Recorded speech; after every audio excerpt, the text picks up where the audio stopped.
Hi Gemini, thanks for joining me. This is your in-depth astrology forecast for September 2015. It's really nice to be with you. A couple of things going on this month which will be of interest to you. There are two eclipses happening and those are always quite profound. So I want to give you the rundown basically and see what's going on, and I'll get started. Okay, so the first day of the month, 1st of September, is a fiery day, okay? And you're going to feel quite inspired. I think you're going to have lots of different ideas. And I think you'll hit the ground running in September. I think you'll be really creative, communicative, and able to exchange information in a really good way. Also, Uranus is trining your Mars, and it does that from the 29th of August until the 18th of September, so 3 weeks almost. And this is interesting because Uranus is the planet of rebellion and electricity and energy, and it's in your 11th house of your social contacts and also your hopes and dreams. And then your Mars is in your 3rd house of communication. So you're going to be a bit of a chatterbox, and you're going to be kind of unstoppable in exchanging your, in terms of sharing your ideas. I think you're going to be very forthcoming in that. So just be careful that you don't, that the content is what you want it to be, because you're certainly going to spend a lot of time talking and sharing your ideas. Also, Uranus trines Venus all month, and that's in your 3rd house too.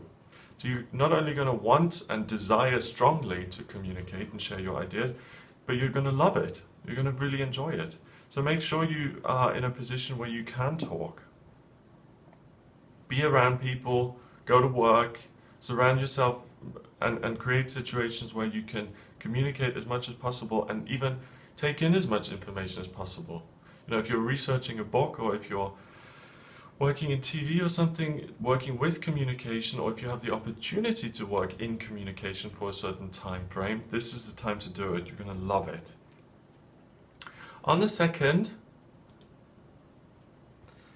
and really since the 15th of August, excuse me, let me just alter that. Since the 15th of August through until the 14th of October, so 2 months really, Neptune, the planet of dreams and what you aspire towards, is going to oppose Jupiter, the planet of good luck and good fortune. And Jupiter sits right on your IC, so your roots, and Neptune is right in your career sector. So the way I feel is that the structure and the positivity and the good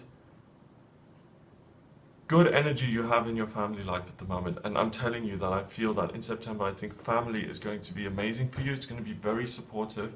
That's going to help you to achieve your dreams and your work. It doesn't necessarily need to be family. It could be that, you know, if you're single, and the fact that you've now secured this amazing apartment where you feel completely at home, having the structure and the roots of that in place allow you to follow your work dreams, your work desires. If it's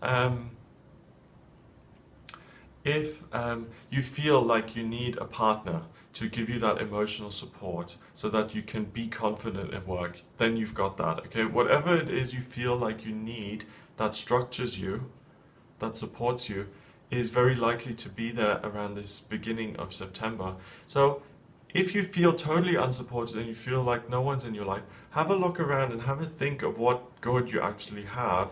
And by making something like a gratitude list, you're going to realize that you're in a much better position than you realize, and that you have a lot of opportunity to get things done, especially the things that you want to get done. From the 3rd of September through until the 30th of September, Mercury starts to square Pluto. And that's interesting because Mercury is in Libra, in your 5th house of romance and relationship, and Pluto is in your 8th house of sex and death and the occult and the hidden and other people. So the way you communicate has a really quite charming and electrifying effect on other people at the moment. You come across very well, but you come across as quite charming, as intellectual, as intelligent, quite attractive. And I think this is a really great time, September, for you to put your best foot forward. And for people who genuinely wouldn't be interested in you, will now be interested in you, because you exude this aura of wit and intelligence and great intellect. Wow. That's good. Okay, 4th of September, the moon squares Jupiter and your midheaven. Okay, the moon is sitting right on top of your ascendant, so you totally feel yourself. Okay, this beginning of September, Gemini, is amazing for you because you feel completely at ease with yourself, and all of this talking really just kind of makes you feel it's like, yes, I have all the answers here. It totally, your circumstances are totally solid and support you, but you also have the ability to create solid and supportive environments, which then in turn support you, if you see what I mean. You have what it takes to create what it is you want.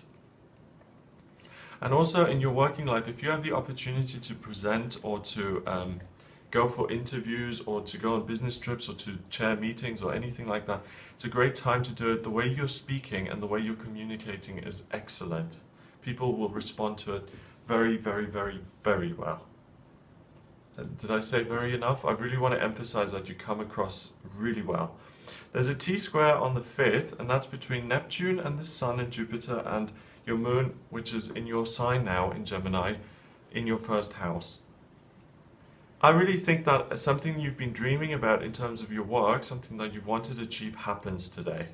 And it happens through the communicative work that you've been doing. So look for the 5th of September to really be a boon in your life, to really achieve something you've been wanting to achieve. On the 7th, there's a grand trine in water, and this always represents an area of real talent. I really think, wow, it's like a story, this. I think the success you had on the 5th now translates into a working situation that you're much happier with. So whether you're transferred to a location that you're more pleased with, or whether you earn more money, or now your job title changes to something that you've been working towards, it's in place by the 7th. The moon trines Saturn on the 9th, and your moon is now in the 3rd in Leo, and it joins your Venus and your Mars, making you chitter chatter, very, very, very open, very confident, very warm-hearted. And Saturn is sitting right on top of your descendant in Scorpio, and that's interesting because it makes you very critical of what you're usually interested in. So because you come across so well, people, situations, circumstances, opportunities that you would be totally over the moon with if they appeared in their life, you're now saying, well, hang on a minute, can I actually do better than this? And the answer is that you haven't been reaching your potential, Gemini. You've got so much more to offer than what you've been settling for, and you finally start to see that on the 9th of September. This is a great awakening for you. It's like, don't settle for less than you can actually achieve, and don't settle for less than you're worth. That's important. Now, your ascendant starts to square Venus, the moon, and Mars on the 10th of September. And this is interesting because you receive some information that helps you with your future plans. So if you're trying to decide what way to move forward in, what direction to take, information comes to you on the 10th that will be instrumental in helping you make those decisions. Moving on to the 12th. Okay, this is the day before the new moon, and everything's lining up here in your 4th house. The moon, the sun, Jupiter, and the midheaven are all in Virgo in your 4th house of your roots, of your family, of your structure. Okay, and this is really an opportunity for you to think, where do I want to be? What do I want to have in my life that makes me feel secure? And how can I use my wits and my discernment to achieve those things and to bring them in? So a couple of days ago, you rejected these things that you usually would settle for. Fine, you've rejected it. What is it that you're looking for? What is it that you will accept? What do you want to achieve in your work? What do you want your family to look like? Do you want to be single, or do you want a partner? Do you want a child, or do you want 5 children? What is it that you want? It's a great time to make those decisions. Now, the new moon occurs in Virgo on the next day, and a new moon is a great time to set those kind of intentions. So please, the 12th and 13th, really get clear on what it is you want. Even write it down, make a list. You know, in 5 years, I see myself as a CEO, as a managing director, living in the Cayman Islands with whatever it is, but get really specific. It's not only a new moon though, it's a social, not a social eclipse, which That's okay, that's funny. It's a partial solar eclipse. And a partial solar eclipse is when the sun is blocked out, basically, okay? And the only place on the planet that you're going to be able to see this is in southern Africa. South Africa, Botswana, Namibia, Botswana, Malawi, Madagascar, that whole area, and Antarctica, okay? And it's also on the North Node, so it's about bringing new energy in. So for you, Gemini, it's about how do I make my life more harmonious, and what harmonious energy can I bring into my life now, and what can I be practical with, and what can I do, and how can I exert myself to create those things. Mercury is in Libra all month, okay? And I just want to mention that this is your planet. It's your communication planet, and it's in a fellow air sign, so this is very good. It means that this ability to communicate and to communicate well and to come across very well is with you all month. So you really are blessed in the way you can create new relationships. And I'd really like you to reach out to as many people as possible, because you have the ability to make new friends, to really network, and to really build your life, to make it bigger and to expand it in terms of who you engage with. On the 15th, Saturn squares Mars, and it does that today. It starts to build that relationship with Mars, and it lasts until the 5th of October. Now, these two planets are really not very easy energies. Mars is the warrior, the soldier. It's the guy who just goes after what he wants. And Saturn is the institution. It's the kind of man who says, this is the way we've always done it, this is the way we're always going to do it, and what you want doesn't really matter, because this is the status quo. And if you don't like it, you can do one on your bike. So when those two kind of come together and butt heads, it doesn't feel very good. And Mars is in your third house of communication, the way you speak, and now the brakes are kind of put on that with Mars hitting Saturn, and it's like, okay, you've been really successful up until now, the 15th of September, saying what it is you want and coming across really well, but now it's time to follow our rules and to speak in the way we expect you to speak and the way we dictate that you will behave. So, I mean, I can feel your reaction already, and you're not going to be told what to do. So really use that Mercury in Libra, be diplomatic, continue to speak your mind, but be considerate of other people and the expectations that they may have. So you can avoid conflict by being a little bit mindful of that. On the 17th, the moon starts to sextile Pluto, and it sextiles Jupiter and the midheaven, and that creates what I call a triangle of harmony, a small talent triangle, one trine, two sextiles. And that's interesting because it's very much about building structure, having new life, and your intuition is going to be your guiding force on this day. You're going to get some really profound messages through that will help you to achieve what it is you want to achieve. On the 18th, something major happens. You ready?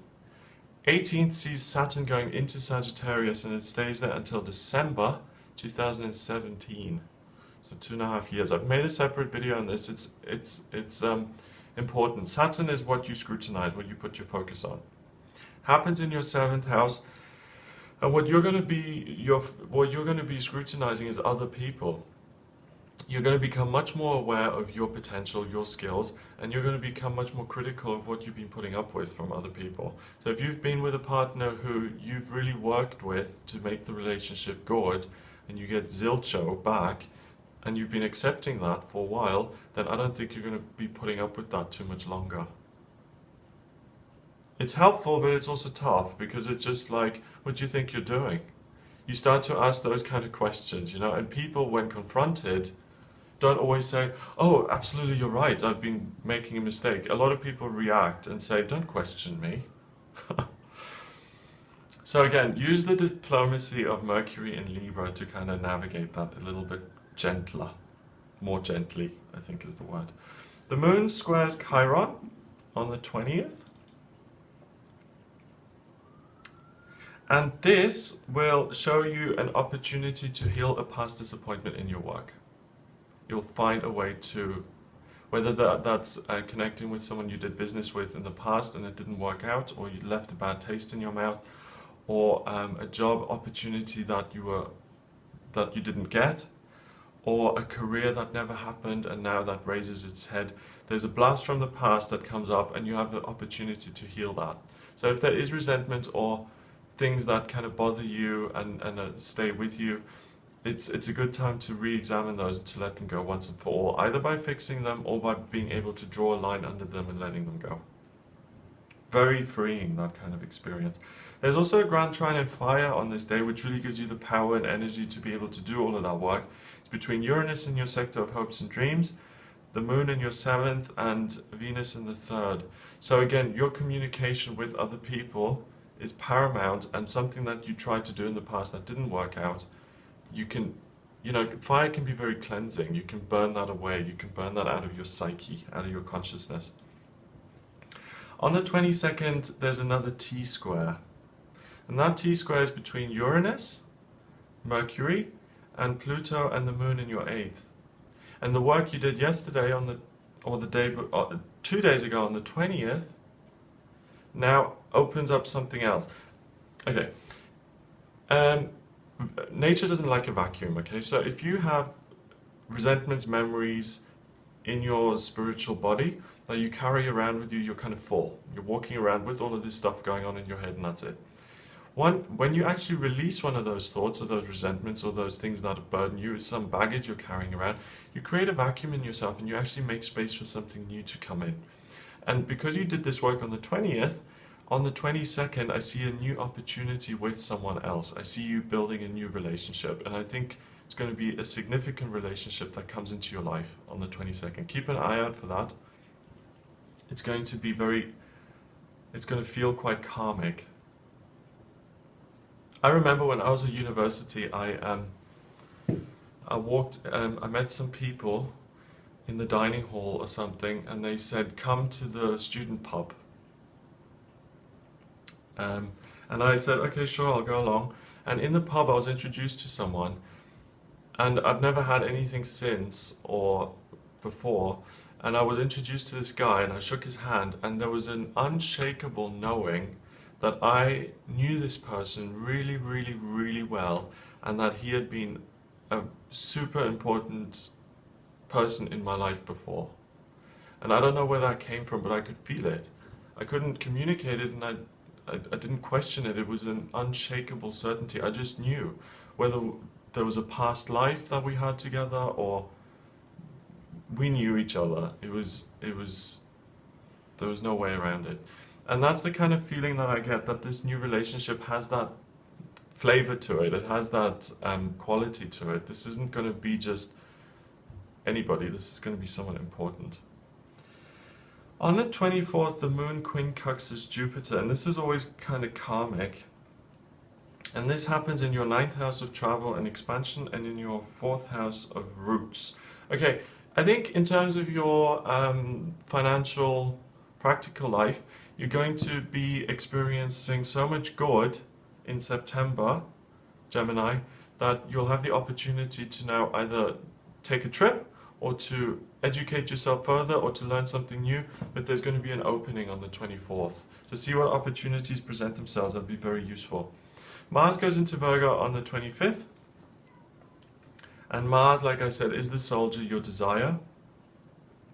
And Virgo is Anna Wintour. It's making decisions, good, bad, ugly, pretty, duality, earth, real life, okay? It's at the very, very bottom of your chart. So you're going to feel fundamentally, unquestionably, like you're right and the decisions you make are the best. Anyone who argues with you today is wrong because you're right, and no one else has a clue what they're talking about because you're right.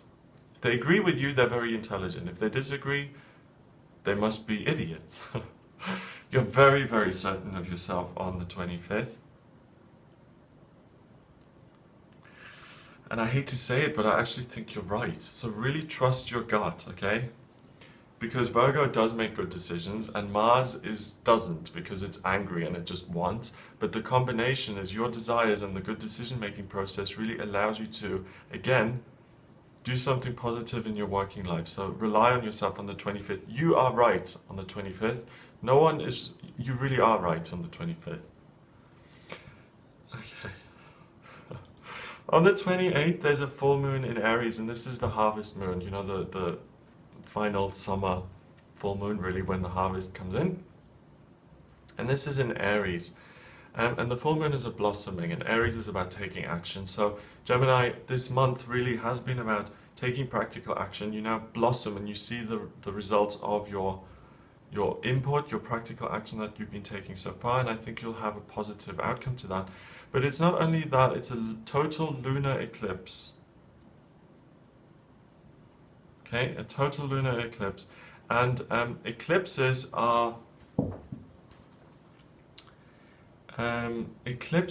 interesting because I look at the nodes, whether on the north node or on the south node, and this one is on the south node, this lunar eclipse, and it's about letting things go, and it's about letting go of dreams and hopes in the past that haven't worked.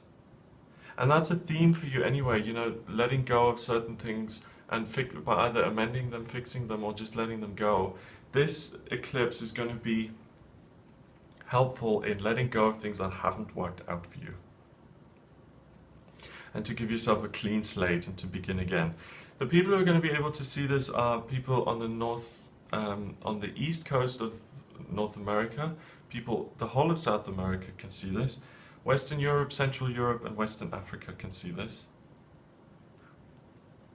Okay? So watch out for that. It's a lot of people. The month ends on the 30th with a grand trine in Earth.